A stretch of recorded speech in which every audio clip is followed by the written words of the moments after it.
Bismillahirrahmanirrahim.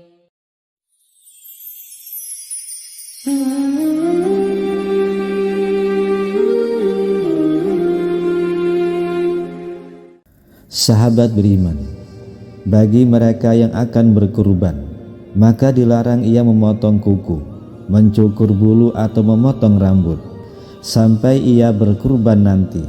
Larangan tersebut berlaku sejak 1 Zulhijjah. Sehingga seseorang yang hendak ibadah kurban atau berkurban pada Idul Adha tidak boleh memotong kuku dan rambut ketika sudah memasuki tanggal 1 Zulhijjah sampai hewan kurbannya disembelih. Benarkah demikian? Namun sebelum lanjut, sempatkanlah walau hanya menulis sholawat kepada Nabi kita tercinta di kolom komentar. Semoga menjadi pemberat timbangan amal baik kita di akhirat kelak. Allahumma sholli ala Sayyidina Muhammad wa ala ali Sayyidina Muhammad.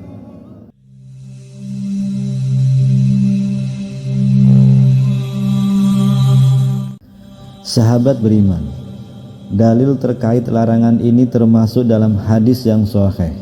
Berikut ini hadisnya.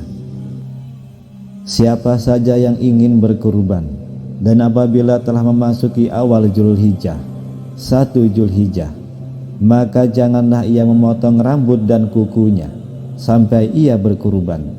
Hadis riwayat Muslim. Apabila engkau telah memasuki 10 hari pertama bulan Zulhijjah, sedangkan di antara kalian ingin berkurban, maka janganlah dia menyentuh sedikit pun bagian dari rambut dan kukunya. Hadis riwayat Muslim.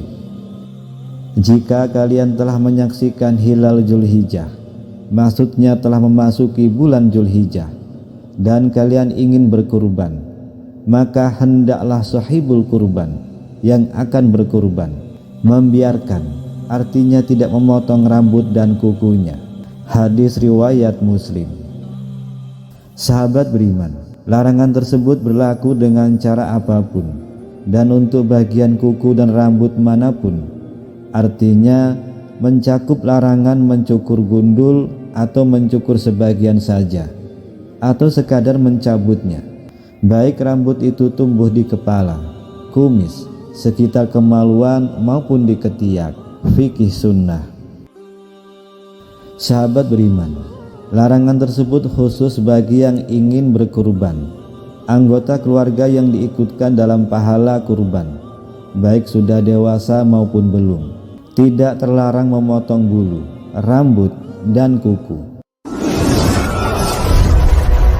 Hikmah larangan potong rambut dan kuku.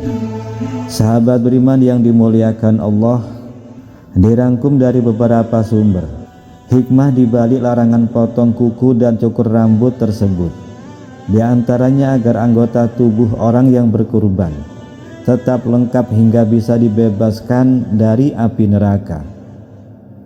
Menurut Imam Nawawi, ashabuna, para imam mazhab Safiyah berkata, hikmah di balik larangan tersebut adalah agar jasadnya orang yang berkurban tetap sempurna, tidak ada yang terbuang, agar semua jasadnya tersebut dibebaskan dari neraka dengan sebab kurbannya.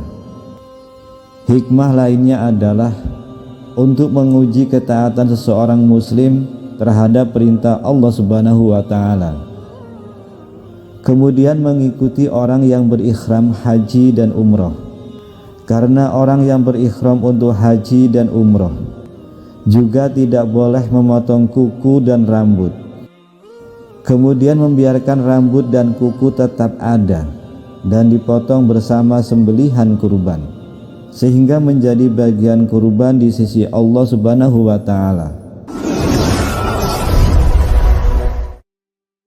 Waktu penyembelihan hewan kurban.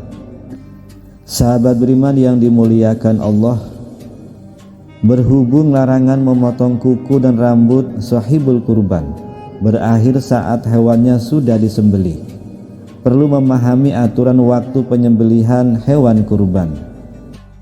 Dalam sebuah hadis, Rasulullah SAW bersabda, setiap hari tasyrik adalah hari untuk menyembelih kurban. Hadis riwayat Ahmad dan Baihaqi. Dari hadis tersebut diketahui bahwa selain hari raya Idul Adha 10 Zulhijjah, hewan kurban juga boleh disembelih pada hari tasyrik, yaitu tanggal 11, 13 Zulhijjah. Para ulama membolehkan penyembelihan dilakukan pada siang ataupun malam hari, namun yang utama adalah di siang hari. Sementara itu, sebelum terbit fajar Idul Adha, hewan kurban tidak boleh disembelih. Aturan ini tertera dalam hadis yang berbunyi, barang siapa yang menyembelih sebelum sholat Idul Adha, maka sesungguhnya dia menyembelih untuk dirinya sendiri, bukan kurban. Dan barang siapa yang menyembelih sesudah sholat itu, maka kurbannya sempurna.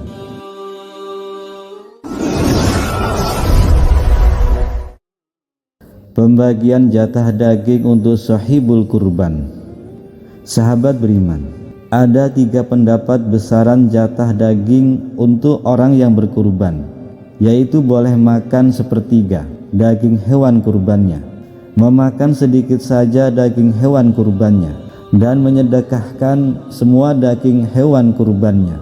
Dalam kitab Fathul Mujibil Qorib, Kiai Haji Afifuddin Muhajir berkata, orang yang berkurban wajib memberi makan dari sebagian hewan kurban sunnah kepada orang fakir dan miskin, dengan jalan menyedekahkan dagingnya yang masih segar, menjadikan dagingnya sebagai makanan yang dimasak dan mengundang orang-orang fakir agar mereka menyantapnya. Tidak memadai sebagai ibadah kurban. Yang utama adalah menyedekahkan semua daging kurban, kecuali sesuap, 2 suap, atau beberapa suap. Sahabat beriman, selain itu juga ada keterangan dalam hadis riwayat Bukhari dan Muslim sebagai berikut. Dari Salamah bin Al-Aqwa, dia berkata, Rasulullah SAW bersabda, barang siapa di antara kalian yang berkurban, maka jangan sampai dia menjumpai subuh hari ketiga sesudah Idul Adha, sedangkan dagingnya masih tersisa walaupun sedikit. Ketika datang tahun berikutnya, maka para sahabat mengatakan, wahai Rasulullah, apakah kami harus melakukan sebagaimana tahun lalu? Maka beliau menjawab, adapun sekarang, makanlah sebagian lagi berikan kepada orang lain, dan sebagian lagi simpanlah. Pada tahun lalu masyarakat sedang mengalami kesulitan makanan, sehingga aku berkeinginan supaya kalian membantu mereka dalam hal itu. Sahabat beriman yang dimuliakan Allah, kesimpulannya, daging kurban boleh dimakan atau diambil oleh keluarga sahibul kurban sebagiannya, dan sebagian lain disedekahkan, atau juga diperbolehkan untuk menyedekahkan semuanya. Wallahu a'lam bishawab. Sahabat beriman, demikian penjelasan kenapa orang yang akan berkurban dilarang memotong kuku dan rambutnya sebelum Idul Adha. Semoga bisa membantu dan bermanfaat untuk kita semua. Amin ya rabbal alamin. Wassalamualaikum warahmatullahi wabarakatuh.